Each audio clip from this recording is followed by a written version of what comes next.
돈과 염려에 저항하며 살다라는 제목으로 하나님 말씀 증거하겠습니다. 지난주 철야 설교 때 마태복음 7장 12절 황금률 가지고 설교했습니다. 위대함이 무엇입니까? 위대함은 군림하는 게 아니라 섬기는 거라고 말씀드렸습니다. 세 가지 증거했습니다. 환대와 섬김으로 고난 통과하라. 내 코가 석자일 때 아브라함 같이 환대하라. 자녀 문제로 괴로웠던 아브라함, 하나님과 두 천사를 환대했을 때, 대접했을 때 아들 약속 받았습니다. 소원 성취됐죠. 우리 인생에 어려운 그때에 내게 함몰되면 안 됩니다. 그때 오히려 도와야 돼요. 작은 것이라도. 두 번째 뭐냐면 내가 원하는 것이 있습니다. 내가 대접받고 싶은 거, 그거 먼저 하라는 거예요. 기다리지 말고 먼저 하는 자가 주도권 쥐는 겁니다. 우리는 어떻습니까? 있는 모습 그대로 받아주기를 원합니다. 인내하고 누군가 나를 기다려주기를 원합니다. 내가 소중한 존재임을 누군가 믿어주기를 원합니다. 그걸 먼저 하라는 거예요. 왜요? 우리가 십자가 사랑 받은 자니까. 은혜 받은 자만이 먼저 하는 겁니다. 기다리는 사람은요, 한번 내 안에 은혜가 있는지 봐야 돼요. 은혜 받으면 먼저 합니다. 저 어떤 죄인을 바라볼 때, 내가 저 죄를 지고 넘어졌을 때 내가 어떤 대우를 받기 원하는가, 그거 해주는 거예요. 제가 말씀드렸잖아요. 저랑 같이 놀던, 제가 이게 눈 가리기하고 애들 눈 가리기 같이 하면서 놀다가 지금 이렇게 그 아이가 귀가 이제 세 반을 꿰맸는데 잘 아무는 것 같아요. 그래도 계속 기도하는데, 그때 제가 아차했거든요. 저랑 놀다가 이렇게 눈 가리고 이제 찾다가 그 아이 도망가다가 이제 어디 부딪힌 거예요. 마음이 아프잖아요. 그때 제 마음이 무슨 생각이 들었냐면, 나를 있는 그대로 누가 용서해주면 안 되겠는가. 제 마음이 아프잖아요. 제 제자인데, 2학년 여학생인데. 그때 제가 결심한 게 있어요. 앞으로 사람들 대할 때 누가 실수하고 넘어졌을 때 무조건 가서 안아주자. 내가 원하는 거 먼저 하자. 내가 용납받고 싶고 용서받고 싶은 거 먼저 하자. 사무치게 느꼈습니다. 지난번에 제가 유튜브 영상 소개했잖아요. 요즘 이렇게 구워주는 고깃집이 많아졌대잖아요. 고기 다 구워준대요. 이제 집주인 집에서 이제 거기 식당에서 알바생들이 고기를 구워주잖아요. 왜 그럴까요? 직장인들이 막 회식하고 날 때 오늘 내가 쏘니까 실컷도 먹어. 이제 직장 상관이 얘기했어요. 이제 직원분들이 서로 앉아있는 눈치만 보는 영상이 있어요. 딱 눈치 보면 속마음만 나와요. 고기 익어가는데 너 안 뒤집냐? 속마음이에요. 야, 구우라고. 야, 탄다. 너 안 구워? 영상 마지막 부분 보니까 어떤 직원이 사직서를 꺼내더라고요. 이런 분위기 못 있겠다는 거죠. 희생하지 않으니까 그게 지옥이 되는 거예요. 그래서 여러분, 크리스찬분들 항상 어디 가서 먼저 섬기십시오. 먼저 희생하고. 저도 대만 선교하면 예전에 기억나요. 김상환 경제님 먼저 자기가 섬겨서 막 요리 라면도 끓여주고 막 먼저 희생할 때 감동되거든요. 무슨 7, 8년 전 얘기야. 하도 오래전 얘기인데, 순종하면요 결과를 보장하십니다. 먼저 그의 나라입니다. 하나님이 보장하십니다. 오늘 재정 메시지인데요, 설교 부제가 뭐예요? 성도의 경제생활. 하나님께서 우리에게 주신 물질이 있습니다. 또 더 나아가서 은사가 있습니다. 하나님과 이웃을 위해서 하나님께 잘 드리고 이웃을 섬기라는 거예요. 저는 구약의 엘리사 보면 참 이렇게 존경스러운데, 스승 엘리야가 받았던 능력의 2배를 받았습니다. 이유가 있습니다. 첫 번째 뭐냐면 엘리사가 그걸 구했어요. 갑절의 영감을 구했습니다. 겁도 없이. 스승이 위대하면 제자는 위축될 수 있거든요. 야, 난 저렇게 못할 것 같은데, 야, 저렇게 탁월한 스승 밑에 내가 있다니 난 부끄러워. 이러지 않고 엘리사는 감히 겁도 없이 기름 부음의 2배를 구하는 거예요. 왜요? 내려놓음의 은혜를 사니까, 내려놓을 수 있으니까. 물질보다, 내가 누리는 것보다 충성이 먼저였다는 거예요. 엘리사 가족은 부유했습니다. 당시 대부분 가족 농업이요, 소 한 마리와 쟁기 하나로 짓는 게 그 고작이래요. 근데 엘리사가요 12결의의 소들로 경작할 밭을 갖고 있었대요. 부유한 집안이죠. 그런데 부르심이 있으니까 소의 기구를 불사르고 소 2마리 삶아가지고 사람들을 또 나눠준대요. 또 쟁기 불태웠다는 게 뭐예요?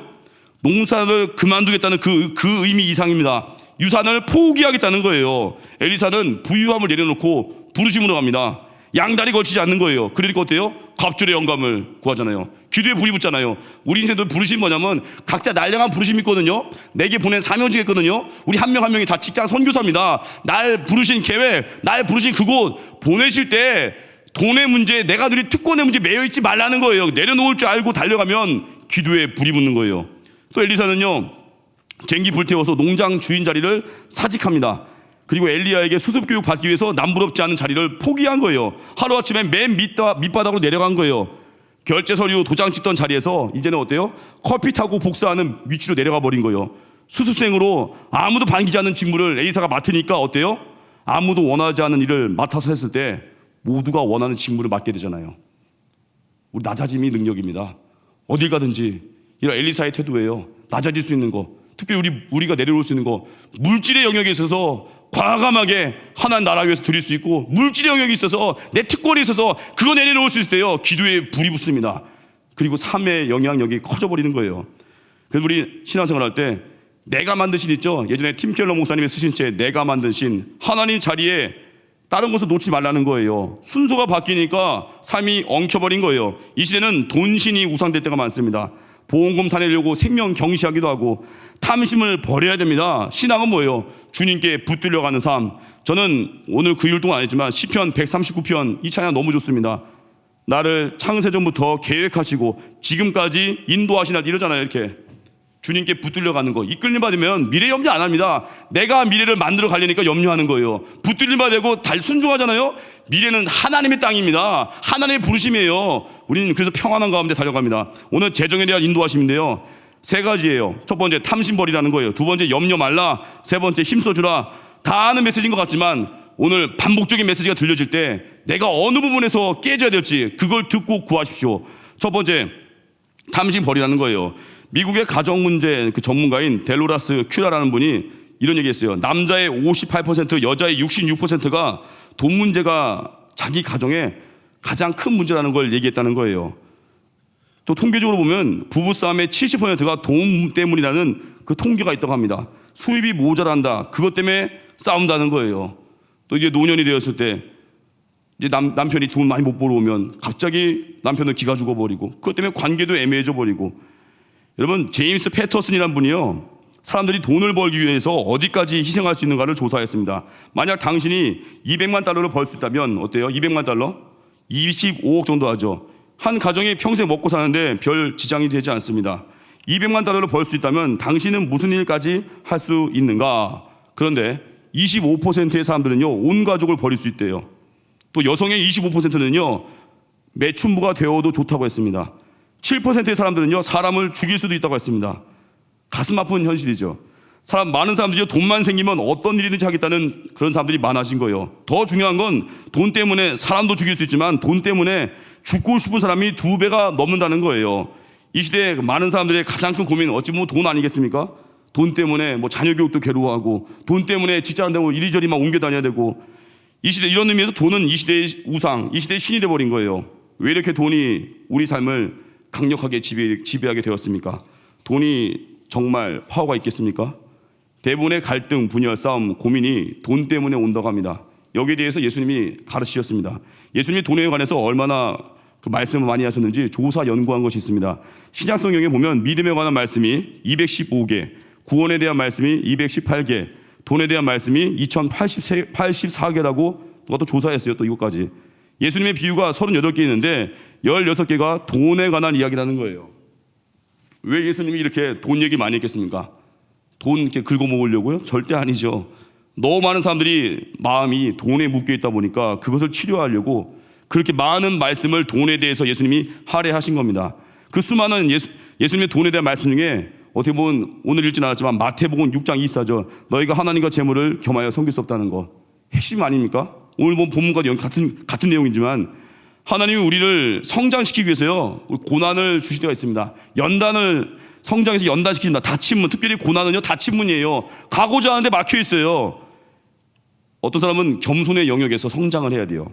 하나님께서 자기 뜻대로 되는 걸 막을 때가 있어요. 성취의 문을 닫을 때가 있습니다. 왜요? 겸손케 하려고. 어떤 사람에게는 이상하게 이 사람은 너무 초조해요. 기다리지 못해요. 그래서 하나님께서 그 사람 성장을 위해서 지금 당장의 문을 닫으실 때가 있습니다. 잘 안 돼요. 당장 뭐 될 것 같은데 안 되는 것 같고. 왜요? 기다리는 걸 배우는 거예요. 충성을 배우는 거예요. 발령은 하나님이라는 걸 배운다는 거예요. 세 번째, 원수 사랑하는 거 배우게 하려고요, 내가 깨지는 경험을 하게도 하십니다. 그래서 이상하게 저 사람 바꿔주세요 기도했는데 저 사람은 안 바뀌고 계속 내 곁에 있는 거예요. 그러다가 내가 깨지는 거예요. 군대 현역 생활이 그런 거예요. 미워도 계속 봐야 되는 그 고참이 제대한 날까지 계속 봐야 되니까 현역 생활 하면은 성장해요. 왜요? 버텨야 되니까. 그러니까 오늘 또 본문 연결해서 베품과 돈에 있어서 자유케 하려고요, 재정적인 문을 닫히게 할 때도 있습니다. 왜 그럴까요? 내 그릇을 키우는 거예요. 그리고 돈에 매이지 않으면서도 전천후생으로 달려가라고. 그리고 우리 성장해야 됩니다. 골로새서 3장 5절 보니까 탐심은 우상숭배. 탐심 우상숭배래요. 재물에 대한 마음이 준비되지 않은 채 하나님이 재물을 마음껏 주실 수가 없습니다. 아브라함 조카 롯, 물이 넉넉한 소할 땅 선택했죠. 풍요에 대한 갈망 때문에 아내와 재산 다 잃어버리죠. 엘리사의 종 게하시 절대 예물 손대지 말라는 당부에도 나아만 장군 쫓아가서 재물 탐하다가 나병 걸려버리고. 여러분, 말씀대로 살기 위한 선택해야 됩니다. 라우디게아 교회 부자였죠. 근데 주님 보시기엔 불쌍했습니다. 불쌍한 모습이에요. 아주 가난하고 불쌍한 모습. 세상은요, 돈 많은 사람도 막 대우할 때 있어요. 뭐 좋은 차, 호텔 들어오면 뭐 대우가 달라진다면서요. 교회는 달라져야 돼요. 누굴 봐도 차별 없이, 누굴 봐도 사랑으로. 여러분, 말씀대로 살기 위해서 내가 세상에서 좀 부유하지 못했다면요, 그거 잘된 겁니다. 하나님 나라 상급이 클 거예요. 왜요? 말씀이 목적이니까. 미국의 갈보리 채플 척 스미스 목사님이 처음에 이렇게 교회 개척하고 나서 새로 예배당을 이렇게 짓고 싶었습니다. 근데 재정적으로 이렇게 어려웠더래요. 근데 눈여겨보던 땅이 매물로 나왔는데 한 부자가요, 목사님에게 건축비 명목으로 $100만 헌금하겠다고 합니다. 그리고 그 땅을 계약하라고 합니다. 척 스미스 목사님 마음이 편치가 않더래요. 아니, 그 땅 달라고 기도도 안 했는데 부자가 엄청난 제안을 한 거예요. 기도하다가 불편하니까 거절했습니다. 왜요? 하나님보다 이 부자를 의지하지 않으려고, 하나님만 의지하려고. 그렇게 그걸 제안을 거절하고 하나님을 의지했는데 그 다음에 정말 놀라운 역사를 경험했대요. 하나님께서요, 전혀 빚지지 않고 그 땅에 예배당을 짓게도 해주셨대요. 하나님의 인도하심이죠. 하나님만 철저하게 의지하라고 하는 그 메시지. 우리 믿음의 청년들 있지 않습니까? 결혼할 때, 배우자 선택할 때 우리 이럴 때 있습니다. 만나냐 했더니 난 만난대요. 근데 신앙생활 어떻게 그 형제 믿음은 있냐 했더니 아직 믿음 없는 형제인데 결혼하고 나중에 믿음을 일단은 연애한 다음에 나중에 뭐 전도하면서 연애하겠다는 얘기를 들을 때가 있어요. 그럴 때마다 마음이 철렁하죠. 아니, 믿음이 우선이면 먼저 믿음 있는 청년을 만나서 결혼한 다음에 나머지 부족한 부분도 채워나가야 되는데 2순위, 3순위 걸 먼저 가지고 와서 그 현재의 외적인 조건이 잘 보이니까 그거 보고 먼저 결혼한 다음에 나중에 전도하겠다? 순서가 바뀐 거예요. 그렇게 순서 바뀌었다가 처절하게 대가 치르는 분들이 많이 있는데 간증은 못해요. 창피해서. 믿음 먼저입니다. 회사도요 그렇습니다. 내가 어렵고 힘드니까 아무데나 가자, 돈 많이 주는데 가자? 아니에요. 믿음 생활 할 수 있는지, 주일 성수 할 수 있는지 그거 보는 거예요. 예배에 얼마만큼 내가 가까이 갈 수 있는가. 항상 믿음 우선. 그래야 그게 뭐예요? 탐심 깨는 거예요. 내 안에 돈 욕심, 내 안에 세상적인 스펙 욕심이 들어가는 순간에 믿음이 설 자리가 없어지는 거예요. 엉뚱한 선택합니다. 우리 안에 탐심 버리고 하나님 선택하잖아요. 그럴 때 평강이 부어지고요, 삶의 질서가 잡히고요, 능력이 임하고요. 절대 사람 의지하지 않는 겁니다. 왜요? 하나님만이 모든 것을 주관하시기 때문에. 두 번째, 염려하지 말라는 거예요. 염려는 뭐예요? 영적으로 심각한 문제입니다. 왜 염려할까요? 일단 기도가 없어서. 마귀는 우리를 분주하게 합니다. 좋은 일이잖아요. 어떻게 보면 내가 하고 있는 일들, 그 좋은 일을 너무 바쁘게 만들어요. 분주하게 만들어요. 그래서 기도 못하게 만듭니다. 그래서 결국 두려워져요. 또 하나, 믿음 없으니까 염려합니다. 하나님이 좋은 아버지를 사실은 못 믿는 거예요. 저희 집에도 7살, 6살, 4살짜리 애들이 있는데 딸, 아들. 근데 애들이요 저한테 하루는 와가지고 아빠 유치원 등록비 줄 수 있어? 그럴 말 안 했는데 그런 말 한다면 얼마나 웃기겠어요. 6개월에 한 번씩 뭐 특별활동비라고 조금 더 나가는 게 있어요. 6개월에 한 번 될 때마다 아빠 특별활동비 준비됐어? 아빠 6개월 됐어 이제. 아빠 적금 들었어? 이러면 제가 얼마나 어이없겠어요. 아버지를 아저씨로 만들어버리잖아요 지금. 무능한 존재로. 그 창피한 거 아니겠습니까? 우리는요 이렇게 염려하면요 믿지 못하니까 염려하고요, 기도 없으니까 염려하는데, 염려하고 믿지 않으니까 순종을 못합니다. 그리고 염려하니까 다른 사람들 돌보지 못해요. 맨날 내 거에 매여 있는 거예요. 여러분, 물질적으로 염려하지 않아요. 사람이요 정직해지고요. 세상은요 정직하고 성실한 자를 찾고 있습니다. 부산에 호주 선교사분들이 세운 일신 기독병원 이야기입니다. 어느 날 호주 선교사들이요 한국인에게 병원 경영을 맡겨야 될 때가 왔다고 판단했습니다. 병원 경영을 맡기 위해서 이제 작은 테스트를 하기로 했습니다. 한국 직원들과 한 사무실에서 일하는 선교사님이요 책상 위에 돈 얼마를 두고 먼저 퇴근해 버린 거예요. 다음날 남아있던 직원들이요 그 돈을 어떻게 했는지 다 확인해 보니까 돈에 대해서 제일 정직한 사람이 나오더래요. 그리고 바로 그 사람에게 병원 경영을 맡기게 되는 거예요. 책임자로 선택하고. 왜 그게 가능할까요? 왜 정직할 수 있어요? 하나님이 공급자시고 그걸 믿으니까, 염려하지 않으니까 정직할 수 있는 거예요. 사람이 이렇게 정직에 대해서 칭찬할 때가 있거든요. 저는 부족한 점 많습니다. 저 김한성 목사님하고 이제 학교 다닐 때 같은 반 3년을 했는데 저도 이렇게 실수도 많고 연약함도 많고 저도 나름대로 또 잘한 것도 있잖아요. 하나님의 은혜로. 근데 김한성 목사님이 몇 년 후에 저에 대해서 이렇게 다른 사역자분들한테 칭찬을 해줬어요. 부끄럽지만. 근데 여러 가지 많은 제가 하나님의 은혜를 했던 일들보다 그 얘기를 하더라고요. 신학교 그 자판기에 보면은 그 150원, 200원짜리 커피 나오는 게 있거든요. 옛날 요즘 거의 없겠지만 옛날에 학교에 지금 모르겠어요. 100원, 200원 넣으면 자판기 믹스커피가 나와요. 되게 좋아했거든요. 한 번은 200원 넣었는데 150원짜리니까 50원 나오잖아요. 근데 거스르면 또 보니까 50원이 있는 거예요. 50원이 나와야 되는데 몇백 원 더 있는 거예요. 그거 어떻게 했겠어요, 제가? 누가 안 가져갔겠지 하고 제가 포스트잇을 써놨어요, 위에다가. 이 돈 가져가세요. 잔돌이 너무 많이 남아있는 이 돈 가져가세요. 김한성 목사님 옆에서 그걸 지켜보다가 너무 은혜 받은 거예요. 어딜 가나 우리 민 목사님은요. 우리 민 목사님 하면 왜 그 얘기 듣고 다른 것도 많은데 좋은 거. 하여튼 그런 거예요. 정직할 때 보는 물론 다 연약하죠. 그냥 저 우연히 이제 저의 모습을 발견한 목사님이 그 얘기 한 건데 염려를 맡기면요 정직할 수 있어요. 염려를 맡기면요 감사할 수 있고요. 염려를 맡기면 초조하지 않습니다. 하나님의 은혜를 믿으니까. 빌립보서 4장 12절 보니까 나는 비천에 처할 줄도 알고 풍부에 처할 줄도 알아. 모든 일 곧 배부름과 배고픔과 풍부와 궁핍에도 처할 줄 아는 일체의 비결을 배우노라. 일체의 비결, 환경에 매이지 않는 능력, 이게 비결이에요. 우리는 순종이에요. 순종. 어떤 조건에도 순종의 능력입니다. 말씀대로 살아버리는 거, 믿고 살아버리는 거예요. 다음을 맡기는 거예요. 결과를 맡겨버리는 거예요. 일론 머스크 이야기하겠습니다. 일론 머스크 유명하죠. 옛날 일론 머스크 하니까 옛날에 제가 그런 설교했던 것 같아요. 일론 머스크 생각하면서 코로나 한창일 때 제가 그랬어요. 얼른 마스크 쓰십시오. 그런 얘기 했던 기억이 납니다. 죄송합니다. 일론 머스크 생각하다가 일론 머스크가요 면접 시에 꼭 물어보는 게 있다고 합니다. 느낌이 좋은 사람을 채용한대요. 그러면서 이런 얘기합니다. 당신의 살아온 과정을 이야기해 주십시오. 살아온 과정을 들려달래요. 지금의 스펙보다 살아온 과정을 들려달래요. 왜냐? 그러면서 얘기합니다. 그 과정에서 당신이 내린 결정과 이유를 물어본대요. 그리고 직접 겪었던 문제가 무엇이고 어떻게 해결했는지를 묻는다고 합니다. 그리고 이 질문이 무지 중요하대요. 왜냐? 문제를 진짜 진정으로 해결한 사람들은요 어떻게 해결했는지를 정확히 알고 있대요. 한마디로 순종해본 사람은요 어떻게 그게 되는지를 알고 있대요. 매뉴얼이 있다는 거예요. 세부 사항까지 다 알고 있다는 거예요. 근데 문제를 해결한 척하는 사람들은요 조금 설명하다가 어느 순간 버벅거린대요. 그러니까 뭐예요? 정확히 순종해본 사람은요 그 세부적인 사항까지 안다는 거예요. 저는 이걸 보면서 일론 머스크의 면접 질문 보면서 느낀 게 있어요. 말씀대로 진짜 살아본 사람은요, 순종해본 사람은요 대화하면 달라요.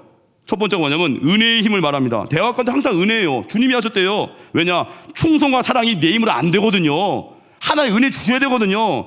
그래서 말씀대로 진짜 순종해본 사람은요 자기 자랑이 없어요. 근데 안 해본 사람은요 말만 뻔지름해요.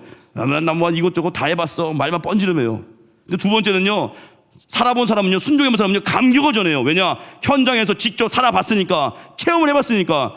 근데 순종 안 해본 사람은요 맨날 들은 얘기만 전해요. 뭐 누가 그랬대. 지난 금요일도 제가 신방 가서 대화 나누다 보니까 어떤 분이 저한테 그래요. 민 목사님은 그 믿지 않는 가정에 태어나서 먼저 믿음 생활 시작했을 텐데 어떤 체험을 하신 게 있습니까? 갑자기 딱 치고 들어오는 거예요. 당당하게 얘기했죠. 초창기 때 제가 그랬어요. 예배 때마다 은혜를 체험하는데요. 진짜 삶의 현장에서 체험해본 거 초창기 때 믿음 생활 시작할 때 명절날 우상숭배 거절할 때 쫓겨나 각오하고 정중히 거절했는데 믿지 않는 저희 형이 오히려 저한테 와가지고 준홍아 너 제사상 앞에 서지도 말아라. 내가 아빠 막아줄게. 우리가 하는 이 제사는 정말 형식적인 것 같고 네가 믿는 하나님이 진짜인 것 같다. 나는 아직 믿음이 없지만 네 믿음 내가 너 보호해줄게. 그 얘기 들려줬어요. 그래서 전하다가 제 마음에 불이 붙더라고요. 그렇지. 이런 체험이 있었지. 순종해보자면 상황 지금 다 기억나가잖아요. 제가 해봤기 때문에. 해본 사람은 기억납니다. 해본 사람은 압니다. 하나님 은혜였고. 곧 있으면 명절 다가오죠. 우상숭배하지 마십시오. 제사상 앞에 서지도 마십시오. 정중하게 명절 전에 한번 찾아가서 인사하고 격려해 주시고 용돈 보내시든지. 크리스찬이 제사상 앞에서 비겁하게 절하는 거 그 부끄러운 일입니다. 하나님만 예배하십시오. 그리고 우리 또 하나가 뭐예요? 순종해본 사람은요 돈 이야기할 때요 편안합니다. 주님이 주시겠죠 뭐. 근데 순종하지 않는 사람은요 돈 이야기할 때 불안해요. 괜히 막. 순종해본 자로 사십시오. 말씀대로 살아보십시오. 맞아. 세 번째, 힘써 주라는 거예요. 재정에 대한 인도하신 세 번째가 힘써 주라. 누가복음 6장 38절 뭐 다 아는 메시지예요. 주라 그리하면 너에게 줄 것이니 곧 후일이여 누르고 흔들어 넘치도록 하여 너에게 안겨 주리라. 너희가 헤아리는 그 헤아림으로 너희도 헤아림을 도로 받을 것이라. 먼저 주라는 거예요. 먼저에 먼저. 우리 또 용서도 그래요. 먼저 용서를 주고 먼저 긍휼을 주면요, 내가 어려운 때에도 내게 용서가 오고 내게 긍휼이 옵니다. 왜 먼저 주라고 할까요? 우리가 복 있는 자니까.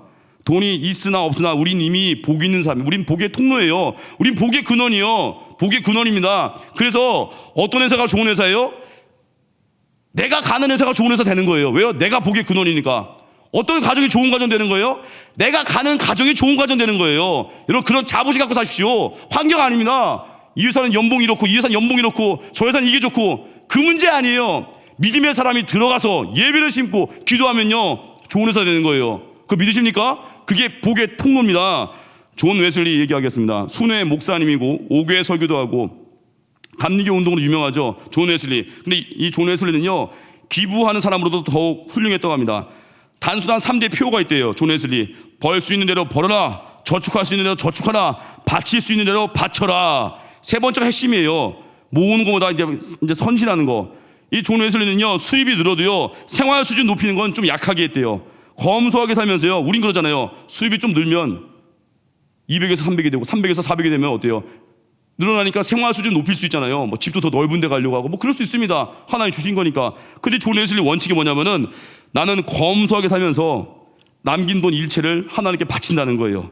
나중에 천국 가기 전에 천국 갈 때 동전 딱 몇 푼 남기고 세상을 떠났대요. 존 웨슬리. 대단하지 않습니까? 삶의 수준이 높아져도요 버는 수준이 많아져도 삶의 수준은 높이지 않았다는 거예요. 마태복음 6장 21절 보니까 내 보물이 있는 그곳에는 내 마음도 있느니라. 여러분 사랑하지 않아도 줄 수는 있지만 하지만 주지 않으면 사랑하는 거 아닙니다. 누군가 정말 사랑하면요 아까워하지 않습니다. 줄 수 있습니다. 전 동방박사 이야기 보면서 참 재미났어요. 왜냐? 아기 예수께 경배하고요 보배합을 열어서 황금과 유향과 몰약을 예물로 드렸습니다. 근데 아기 예수에게 이게 도움이 돼요? 여러분 집 3살짜리 애기한테 수복 상품권 5만 원짜리 주면 애가 좋아합니까? 2살짜리 애기한테 땅 문서 갖고 와서 애가 좋아할까요? 그걸 그냥 땅 문서에다가 그냥 낙선하고 있겠지. 저도 이거 보고 웃겼어요. 아니 아기 예수께 경배하고 주는 선물이 황금과 유향과 몰약이래요. 엉뚱한 선물 가지고 간 것 같죠? 아니 무슨 뭐 다윗과 같은 위대한 영웅들이 인형이면 모를까? 아기 예수한테. 근데 마크 베터스 목사님이요 이렇게 해석했습니다. 아주 성경적인 것 같아요. 이렇게 해석합니다. 그 선물이 뭐냐면 이렇게 설명합니다. 어떻게 최저임금으로 생활하는 목수가 엄청난 세금을 물고 나서 외국 여행에 필요한 경비를 조달하겠다는 거예요. 한마디로 뭐냐면 그 선물 황금과 유향과 몰약이 뭐냐면 요셉과 마리아 부부에게 꼭 필요했던 애굽으로 갈 수 있도록 도와주는 황금 티켓이었다는 거예요. 왜냐하면 애굽으로 피신해야 생명 살리잖아요. 아기 낳은 뒤에 곧바로 벌어진 그 영아 대학살의 참사를 피할 수 있는 유일한 길이잖아요. 애굽을 피신할 때 그때 그 경비를 조달했다는 거예요. 그 선물들이. 그 선물이 그들의 생명을 구해준 거라는 거예요. 결론적으로 동방박사의 선물이 요셉과 마리아에겐 기적이 된 것입니다. 여러분 내가 드린 작은 헌신, 내가 드린 시간과 물질, 그게 누군가에게는 큰 위기 속에서 건진받을 수 있는 통로가 됩니다. 누군가에게 인생의 첫 시작을 돕는 일에 쓰임받을 수 있고요 깊은 고난의 속에 있는 영혼에게 희망이 되기도 합니다. 우리 교회도 이렇게 토요일마다 와서 청소하는 분들, 또 주방에 섬기는 분들, 보이지 않는 곳에서 막 섬기는 분들, 작은 거 아닙니다.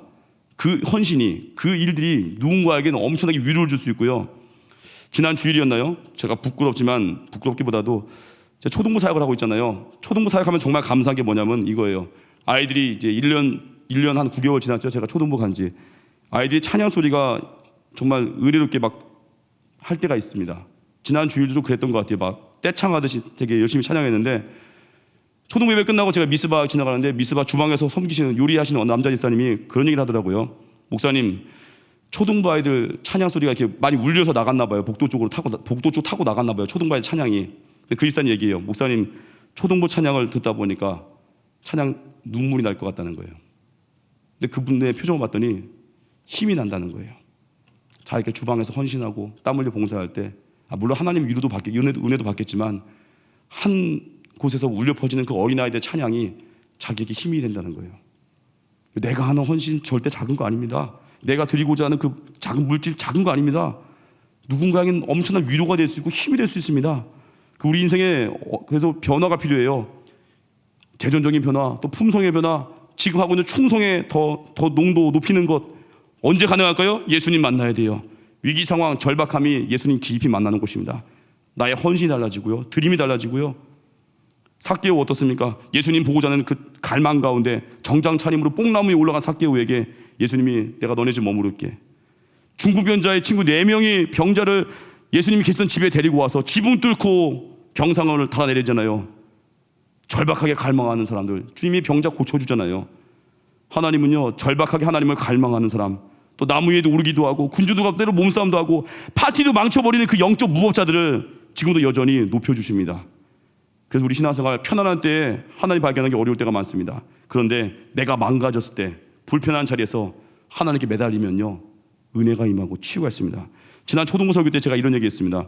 네덜란드 암스테르담 가면요, 한스 브링커 버짓 호텔이 있습니다. 근데 이 호텔은요, 다른 호텔과 좀 다르대요. 아침밥도 없고, 뭐 그럴 수 있죠. 방 안에 뭐 거울과 뭐 화장대도 없다고 제가 들었어요. 근데 부족한데 아주 부끄러워하지 않고 당당하대요. 이 호텔은요, 한스 브링커 버짓 호텔. 네이버 쳐보십시오. 거기 뜹니다. 이 호텔 광고 문구가 특이하대요. 우리 호텔 오시면 이불 뒤집어 쓰고 추위를 견뎌야 할 것입니다. 이게 광고래요. 또 뭐냐면 사진 보여주면서 여러분들이 체크인 할 때는 이렇게 멋진 모습이지만 여러분들이 체크아웃 할 때는 몰골이 말이 아닐 것입니다. 고생하다 나간다는 거죠. 또한 이렇게 광고합니다. 우리 호텔 오면 여러분은 여러분의 짐을 무조건 잃게 될 것입니다. 보장 안 해준다는 거예요. 또한 우리 호텔에 오면 여러분은 환영받지 못할 것입니다.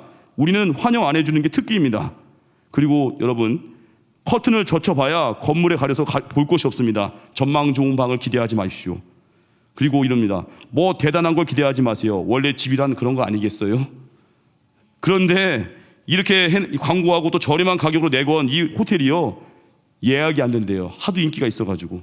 하도 이 호텔 잘 되는 게 신기해서 하버드 비즈니스 스쿨에서요, 그 케이스 스터디로 공부했다고 합니다. 결론이 뭐냐? 너무 솔직하게 자기 약점을 다 드러내서 오히려 사랑을 받는데요. 느끼는 바가 있지 않습니까? 우린 너무 감추려고 하잖아요. 하나님께는 감추지 않아도 됩니다. 하나님께 있는 모습 그대로 다 토로하십시오. 나 이게 약합니다. 나 경제가 약합니다. 관계가 약합니다. 늘 넘어졌습니다. 또 깨졌습니다.